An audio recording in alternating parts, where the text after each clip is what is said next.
अगर हमको नहीं तो क्या करा पेजी। रवि जी आप तक के कानों तक ये आवाज जा रही तो इस आवाज को बनाने का काम करें, तनिकों के साथ पब्लिक रहे। प्रेमी प्रेमिका के भाव बा, लड़का कहले बा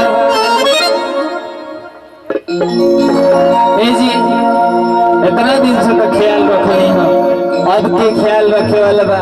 कहता कि कौना भाव में कि प्यार